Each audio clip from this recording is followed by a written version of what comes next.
Existe um momento em que o mercado financeiro para de acreditar no discurso e começa a acreditar apenas nos números. Esse momento aconteceu no Brasil e quase ninguém percebeu. No dia 22 de junho, o Tesouro Nacional tomou uma decisão extremamente rara, uma decisão que costuma acontecer apenas quando alguma coisa muito importante está mudando nos bastidores da economia. O governo cancelou um leilão da dívida pública. Mas não foi porque houve um problema técnico, não foi porque faltaram investidores, e muito menos porque o sistema saiu do ar. O motivo é muito mais preocupante. O mercado simplesmente não quis financiar o governo nas condições que ele queria. E talvez você esteja pensando, mas isso acontece o tempo todo, não? Na verdade, não. Esse tipo de cancelamento é extremamente incomum. E quando ele acontece, normalmente é porque existe algo muito maior por trás. Só que a maioria das reportagens tratou esse episódio como uma simples nota de rodapé. Na minha visão, foi um dos acontecimentos econômicos mais importantes do ano, porque ele revelou algo que poucos estavam percebendo. O governo brasileiro está começando a encontrar dificuldades para convencer investidores a emprestarem dinheiro por prazos longos, e isso pode afetar absolutamente tudo, desde o Tesouro Direto até os juros do financiamento da sua casa, da rentabilidade dos investimentos, até o crescimento da economia. Mas existe um detalhe ainda mais importante. O cancelamento daquele leilão não foi o problema. Foi apenas o primeiro sintoma visível de uma doença que já vinha se desenvolvendo há meses. E, quando olhamos os dados completos, percebemos que a história é muito maior do que parece. O que realmente aconteceu naquele leilão? Antes de tirar qualquer conclusão, precisamos entender como funciona a dívida pública. E prometo que isso vai levar menos de 2 minutos. Imagine uma família que possui um financiamento. Quando uma parcela vence, ela precisa pagar. Se não tiver dinheiro suficiente, normalmente faz um novo financiamento para quitar o anterior. Com os governos, acontece algo parecido. Todos os meses vencem bilhões de reais em títulos públicos. Para pagar esses títulos, o Tesouro realiza leilões. Neles, bancos, fundos, seguradoras, investidores estrangeiros e fundos de pensão emprestam dinheiro ao governo em troca de uma remuneração. Na prática, é como se o governo dissesse: quem está disposto a me emprestar dinheiro? Quanto vocês querem receber por isso? Na maioria das vezes, esse processo acontece normalmente. O mercado pede um determinado juro. O Tesouro aceita. Os títulos são vendidos. Fim da história. Só que, no dia 22 de junho, isso não aconteceu. Os investidores começaram a exigir uma remuneração muito maior do que o governo estava disposto a pagar. E, em vez de aceitar esse custo mais elevado, o Tesouro preferiu cancelar completamente o leilão. Perceba a gravidade disso. Não estamos falando de falta de compradores. Estamos falando de compradores dizendo: eu só empresto se você pagar muito mais. E o governo respondeu: então eu prefiro não pegar esse dinheiro. Esse detalhe muda completamente a interpretação do episódio, porque revela uma disputa silenciosa entre quem precisa captar recursos e quem está disposto a financiá-lo. Mas a pergunta realmente importante é: por que os investidores começaram a exigir juros tão maiores? É aqui que a história começa. E olha, o mercado sempre deixa pistas. Existe uma característica interessante dos mercados financeiros.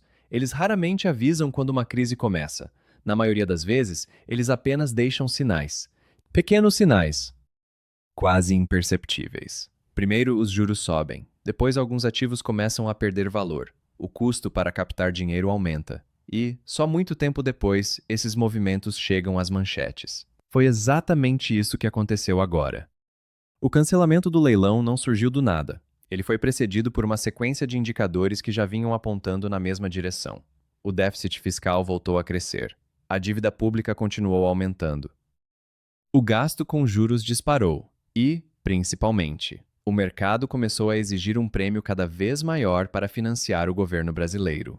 Quando todos esses fatores aparecem ao mesmo tempo, dificilmente estamos diante de uma coincidência. Estamos diante de uma tendência, e os números ajudam a entender por quê. Os números contam uma história diferente da narrativa.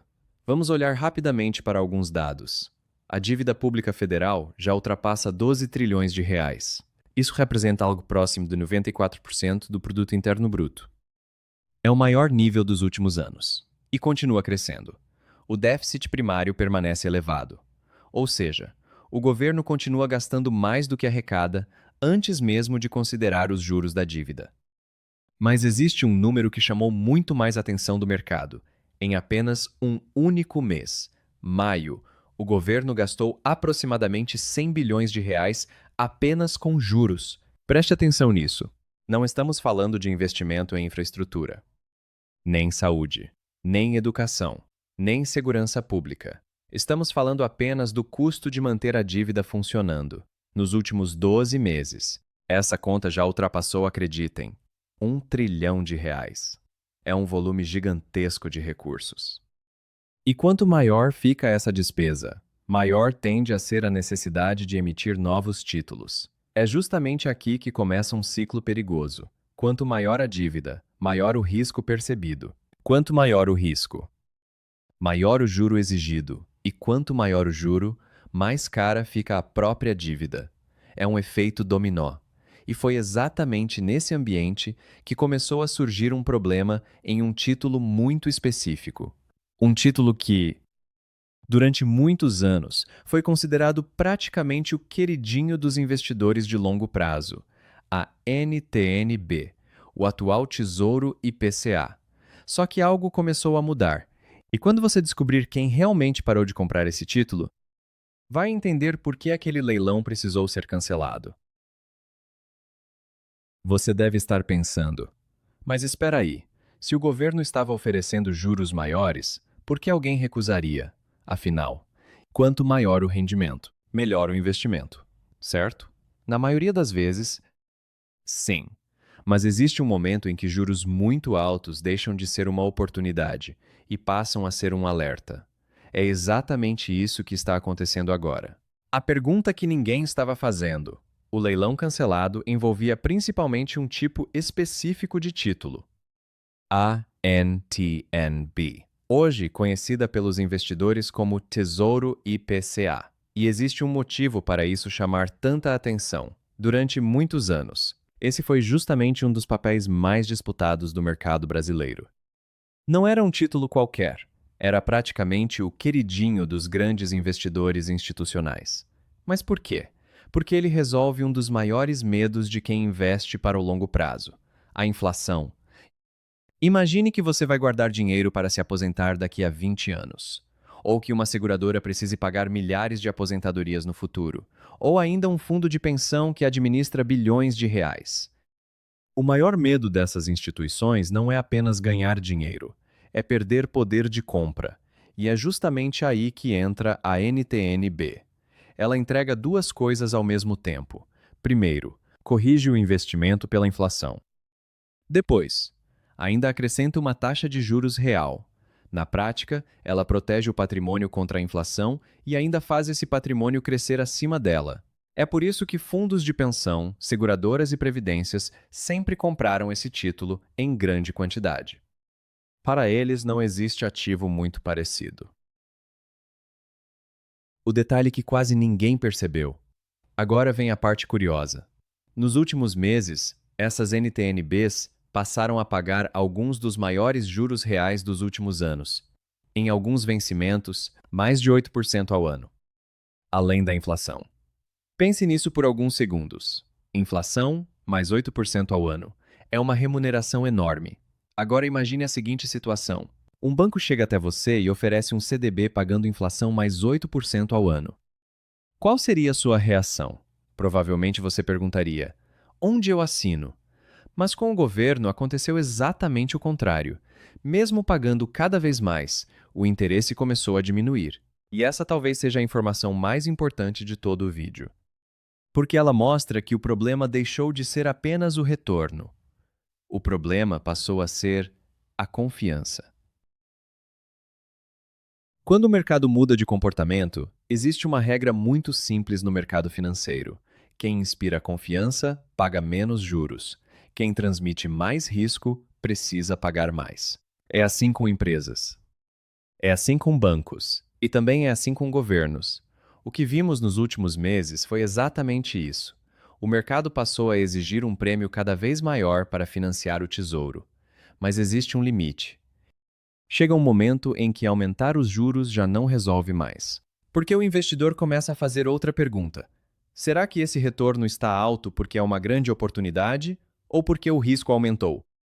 Essa mudança de percepção é extremamente importante, porque ela altera completamente o comportamento dos compradores.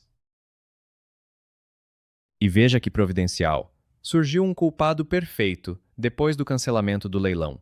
Rapidamente surgiu uma explicação. Segundo muitos analistas, o problema teria sido provocado pelo aumento do EOAF sobre determinados produtos de previdência. A lógica parecia fazer sentido. A previdência privada é uma das maiores compradoras de NTN-B. Se entra menos dinheiro na previdência, ela compra menos títulos. Logo, o Tesouro teria dificuldade para vender. Parece uma explicação perfeita. Só existe um problema. Os dados contam uma história um pouco diferente. Foi realmente culpa do EOAF? É verdade. Depois das mudanças tributárias, a captação líquida de alguns produtos de previdência perdeu força. Isso aconteceu. Os números mostram isso. Mas existe uma pergunta muito mais importante. Essa queda foi suficiente para explicar toda a abertura dos juros? Quando olhamos apenas esse dado, a resposta parece ser sim. Só que quando ampliamos a análise, a conclusão muda completamente. Porque existe um detalhe que praticamente ninguém comentou. As taxas das NTN-Bs já estavam subindo muito antes dessas mudanças entrarem em vigor. Muito antes. Na verdade, o movimento começou ainda entre o fim de 2024 e o início de 2025. Ou seja, o mercado já estava exigindo juros maiores antes mesmo da discussão sobre o EOAF ganhar força. Isso muda completamente a narrativa, porque significa que o imposto pode até ter agravado a situação, mas dificilmente foi a origem do problema. E se não foi o EOAF? Então, o que realmente aconteceu? É aqui que a história fica ainda mais interessante. Quando olhamos apenas para os fundos de previdência aberta, parece que eles realmente perderam força. Mas quando incluímos também os fundos de pensão fechados, que administram centenas de bilhões de reais, descobrimos algo surpreendente. A participação da Previdência nas NTN-B praticamente não mudou. Ela continuou próxima de 45% do estoque desses títulos. Ou seja, o maior comprador continuava lá. Então a pergunta muda completamente. Se a Previdência praticamente não saiu, quem reduziu as compras? É justamente essa resposta que começa a revelar o verdadeiro problema das contas públicas brasileiras. E ela muda completamente a interpretação daquele leilão cancelado. Quem realmente parou de financiar o governo? Até agora, nós já sabemos de duas coisas. Primeiro, o cancelamento do leilão não foi um acidente. Segundo, o aumento do EOAF sobre alguns produtos de previdência não explica, sozinho, o que aconteceu. Mas então chegamos à pergunta mais importante de todo o vídeo. Se a Previdência continuou comprando, quem deixou de comprar? Foi justamente essa pergunta que me levou a analisar com mais cuidado os dados da composição dos investidores da dívida pública. E a resposta muda completamente a interpretação dessa história. O mercado começou a mudar de comportamento. Quando olhamos os dados completos, percebemos que quem reduziu posição não foi exatamente o investidor que muita gente imaginava. Os fundos de investimento começaram a diminuir sua exposição às NTN-Bs. Algumas seguradoras também reduziram compras. Enquanto isso, as pessoas físicas fizeram exatamente o contrário, passaram a comprar mais. Aliás, esse é um dado que pouca gente conhece. Hoje, os investidores pessoa física já possuem mais de 120 bilhões de reais aplicados em Tesouro IPCA. É um crescimento impressionante. Só que existe um detalhe importante. Apesar desse avanço, o investidor pessoa física ainda não tem tamanho suficiente para substituir os grandes compradores institucionais. Quem realmente movimenta esse mercado continua sendo fundos, seguradoras, bancos, fundos de pensão, investidores institucionais. E quando parte desse grupo, diminui o ritmo de compra. O impacto aparece rapidamente nos leilões do Tesouro. Mas ainda falta responder uma pergunta. Por que esses investidores começaram a perder interesse? Existe uma expressão muito usada no mercado financeiro: marcação a mercado. Muita gente já ouviu esse nome. Pouca gente realmente entende o impacto dela. Vamos simplificar. Imagine que você comprou um título pagando inflação mais 5%. Alguns meses depois, o mercado passa a oferecer exatamente o mesmo título pagando inflação mais 8%. Qual dos dois parece mais interessante? Obviamente, o novo. Isso faz o preço do título antigo cair. Não porque ele ficou ruim, mas porque agora existe uma alternativa melhor. É exatamente isso que acontece com as NTN-Bs. Quando os juros sobem, o preço dos títulos antigos cai. Quem precisa vender antes do vencimento acaba registrando perdas. E foi exatamente esse movimento que ocorreu nos últimos anos. Desde 2021, o investidor que comprou Tesouro IPCA enfrentou um longo período de desvalorização pela marcação a mercado.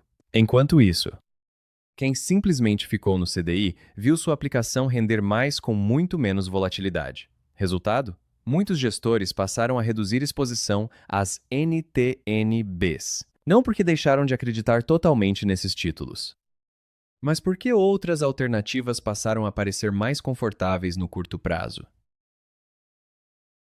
Agora vem um detalhe extremamente interessante.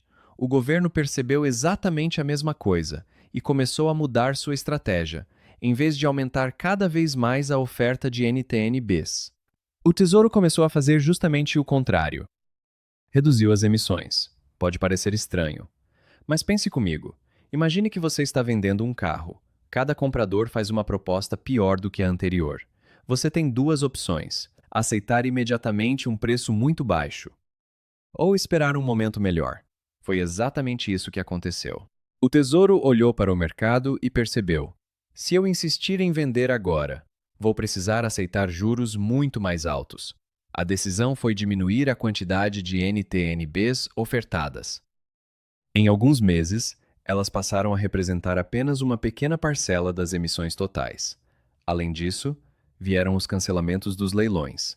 Primeiro, em março. Depois, novamente em junho. Ou seja, o Tesouro preferiu não validar imediatamente aquelas taxas exigidas pelo mercado. Só que existe um problema. Cancelar um leilão não resolve a necessidade de financiamento do governo. Ela apenas adia essa necessidade. E é justamente aqui que a história muda completamente de nível. O verdadeiro problema não era vender menos NTN-B, porque existe uma pergunta que quase ninguém fez. Se o governo vende menos títulos de longo prazo, como ele paga os títulos que estão vencendo? A resposta é simples: emitindo outros títulos, só que não qualquer título. Cada vez mais. Títulos atrelados à Selic. As famosas LFTs. E essa mudança é muito mais importante do que parece, porque ela altera o perfil da dívida pública brasileira. Imagine que uma família tenha financiado sua casa com parcelas fixas pelos próximos 20 anos. Agora imagine que ela perde esse financiamento e passa a depender do limite do cartão de crédito para renovar a dívida todos os meses. Ela continua pagando, mas a qualidade da dívida piorou, muito. É exatamente esse raciocínio que ajuda a entender o que está acontecendo com o Tesouro. Quando ele encontra dificuldade para vender títulos de longo prazo, acaba aumentando a dependência de títulos pós-fixados. E isso cria um efeito extremamente delicado. Quanto mais alta permanece a Selic, mais caro fica carregar essa dívida. É como uma bola de neve. Durante muitos anos, o Tesouro trabalhou para melhorar o perfil da dívida brasileira, alongar vencimentos, emitir mais prefixados, emitir mais NTN-Bs, reduzir a dependência da Selic. Esse era o objetivo. Só agora nesta gestão os números mostram que essa tendência começou a se inverter. Os títulos pós-fixados voltaram a ganhar espaço. Os vencimentos ficaram mais concentrados. E o governo atual passou a depender cada vez mais da disposição do mercado em renovar essa dívida continuamente. Isso não significa que exista uma crise imediata, mas significa que o custo de administrar essa dívida está aumentando, e quando isso acontece, todo o restante da economia sente os efeitos. Os juros permanecem elevados.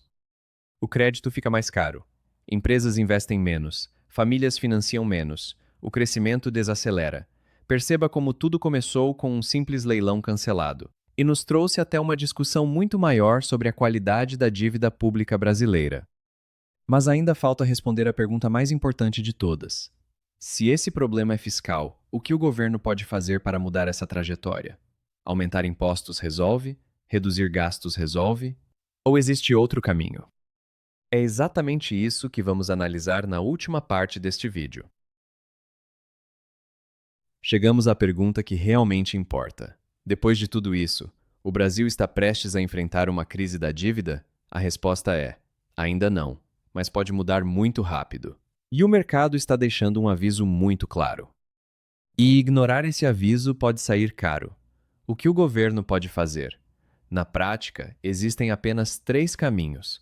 O primeiro é o mais difícil: controlar o crescimento das despesas públicas. Quando o governo consegue gastar de forma mais previsível, a necessidade de emitir novas dívidas diminui. Com menos pressão sobre o tesouro, a confiança tende a aumentar. O segundo caminho é fazer a economia crescer mais rapidamente, porque uma economia maior arrecada mais impostos sem aumentar as alíquotas. E isso melhora naturalmente a relação entre dívida e PIB. Já o terceiro caminho é aumentar a arrecadação por meio de novos tributos ou mudanças nas regras tributárias. É justamente essa estratégia que vimos ganhar força nos últimos anos.